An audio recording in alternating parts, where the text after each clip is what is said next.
வணக்கம். Chinese garlic vegetable எப்படி பண்ணுறதுன்னு பார்க்கலாம். 200 கிராம் காராமணியை நல்லா வாஷ் பண்ணிவிட்டு நீட்டமாக கட் பண்ணி வச்சுருக்கேன். அதோட 6-7 பூண்டு பல்லை தோலை உரிச்சிட்டு ஃபைனாக சாப் பண்ணி வச்சுருக்கேன். இதோட மேஜர் இன்க்ரீடியன்ட்ஸ் இது ரெண்டும் தான். இப்போ எப்படி பண்ணுறதுன்னு பார்க்கலாம். ஒரு அடிகனமான பேனில் 1 ஸ்பூன் தேங்காய் எண்ணெய் விட்டு வச்சுருக்கேன். இதில் மசாலாலாம் ஜாஸ்தி இல்லாததால் எண்ணெயோட வாசனை கொஞ்சம் நல்ல நமக்கு எது பிடிக்குமோ அதை சேர்த்துக்கிறது பெட்டராக இருக்கும். பேன் நல்லா சூடானதும் கட் பண்ணி வச்சுருக்கிற காராமணி அதில் சேர்த்துக்கிறேன்.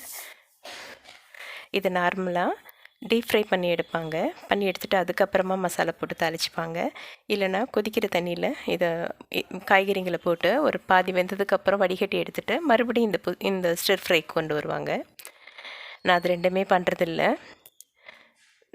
தண்ணியில் வேக வச்சுட்டு வடிகட்டி எடுக்கும்போது பாதி சத்துங்க தண்ணியிலே போயிடும்.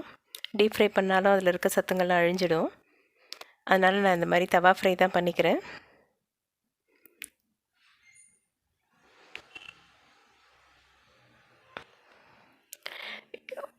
இது கொஞ்சம் கொஞ்சமாக தான் பண்ண முடியும். ஒரே நேரத்தில் நிறையா பண்ணக்கூடாது. ஈவனாக வேகாது. நிறையாவா செய்கிறதா இருந்தால் 2-3 தடவையாக வறுத்து எடுத்துக்கணும் கொஞ்சம் கொஞ்சமாக போட்டு.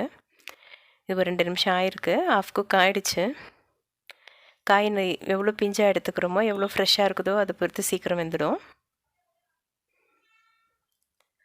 இது ஓரளவுக்கு வெந்தோன்னே நம்ம கட் பண்ணி வச்சுருக்க பூண்டு அதில் சேர்த்துக்கலாம்.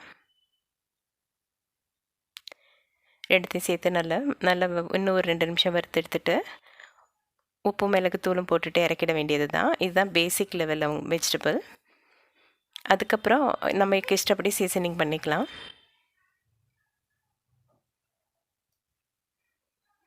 நார்மலாக இந்த மாதிரி வெஜிடபிள்ஸ் இப்படியே செஞ்சுட்டு அப்படியே ராவாக சாப்பிட்றலாம். டயட்டில் இருக்கிறவங்க, வெயிட் லாஸ் பண்ணணும்னு நினைக்கிறவங்க இன்னும் கொஞ்சம் எண்ணெயை மட்டும் கொஞ்சம் குறைச்சிட்டு ஒரு சாப்பாட்டுக்கு பதிலாகவே இதை எடுத்துக்கலாம்.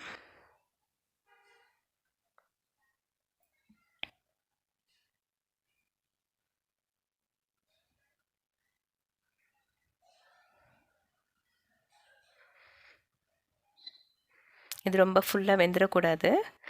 வெந்திருக்கணும், பட் கொஞ்சம் கிறிஸ்பாக இருக்கணும். நம்ம நார்மலாகவே எல்லாத்துலேயுமே சைனீஸ் வெஜிடபிள்ஸ் அப்படி தான் இருக்கும். எந்த ரெசிபினாலும் ஃபுல்லாக வெந்திருக்காது. இதுக்கு தேவையான அளவு உப்பு சேர்த்துருக்குறேன். இதோட காரத்துக்கு ஏற்ற அளவுக்கு மிளகும் சேர்த்துக்கலாம். அவ்வளோதான். இதோட பேசிக் லெவல் இந்த காய் முடிஞ்சு போச்சு.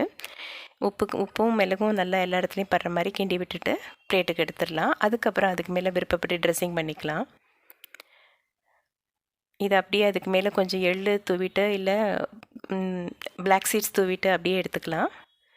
இல்லை குழந்தைங்களுக்கு கொடுக்குறதா இருந்தால் சீஸ் போட்டு இல்லை மயோனைஸ் போட்டு ட்ரெஸ்ஸிங் பண்ணிவிட்டு எடுத்துக்கலாம். Chinese garlic vegetable ready. நன்றி.